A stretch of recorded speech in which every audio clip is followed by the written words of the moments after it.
Hello everyone, welcome to the viral tricks.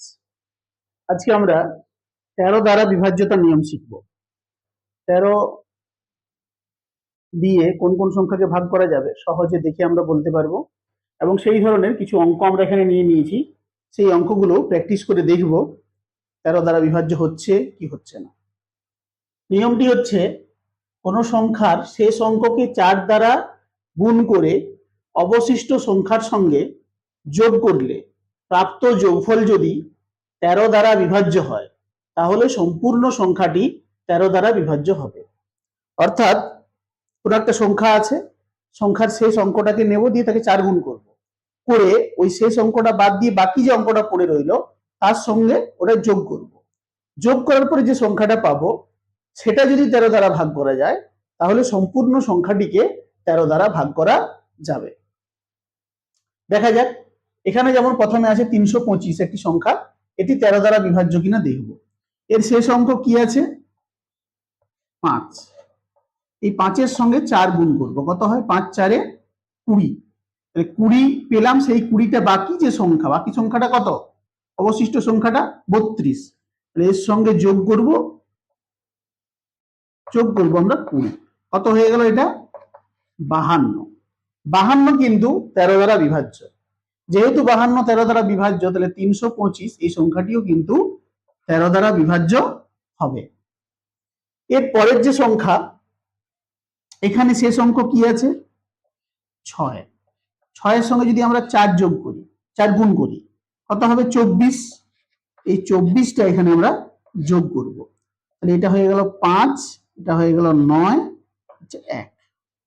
এখন 195 পেয়েছি। 195টা দেখে বলা যাচ্ছে না 13 দ্বারা ভাগ করা যাবে কি যাবে না। তাহলে আবার ওই একই নিয়ম ফলো করব। শেষ অঙ্ক কি আছে? 5। 5কে 4 দিয়ে গুণ করব, 5 4 কত হয়? 20। 20 আমরা বাকি যে সংখ্যাটা 19 রয়েছে তার সঙ্গে যোগ করব। কত হচ্ছে যোগ করলে? 39। এই 39 যেহেতু 13 দ্বারা বিভাজ্য, তাহলে আমাদের 1716 এই সংখ্যাটিও কিন্তু 13 দ্বারা বিভাজ্য। এর পরের সংখ্যাতে চলে যাব। পরের সংখ্যা আছে 423। 423 এর শেষ অঙ্ক কি? 3। 3-এর সঙ্গে যদি 4 গুণ করি, কত হয়? 12। 12 এখানে যোগ করব বাকি সংখ্যাটার সঙ্গে, যোগ করলে এটা কত হয়ে যাচ্ছে? 54।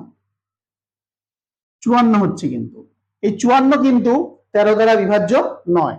54 যেহেতু 13 দ্বারা বিভাজ্য নয়, তাহলে এই যে সংখ্যাটি এটি কিন্তু 13 দ্বারা বিভাজ্য হবে না। অর্থাৎ 423 সংখ্যাটি আমাদের 13 দ্বারা বিভাজ্য হবে না।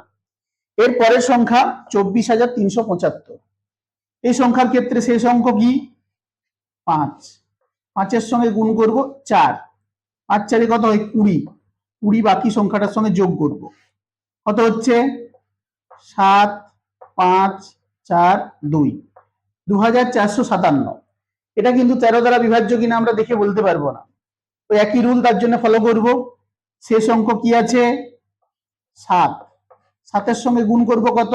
4। 4 7 28।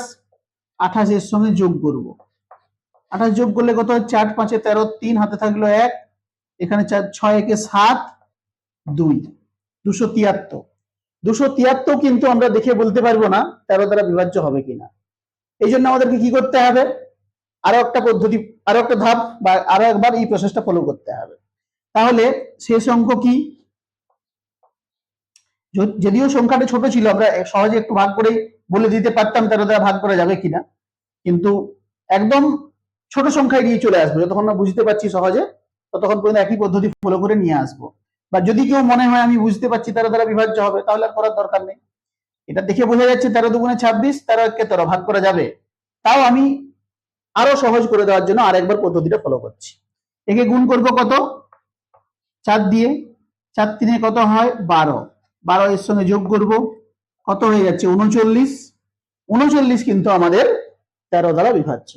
যেহেতু 39 13 দ্বারা বিভাজ্য, তাহলে 24,375 যে সংখ্যাটা আমরা নিয়েছিলাম সেটিও কিন্তু 13 দ্বারা বিভাজ্য। আশা করি 13 দ্বারা বিভাজ্যতার নিয়ম তোমরা বুঝতে পেরেছ। যে কোনো জায়গায় যে কোনো সময় প্রয়োজন হলে নিয়মটা অবশ্যই অ্যাপ্লাই করতে পারবে।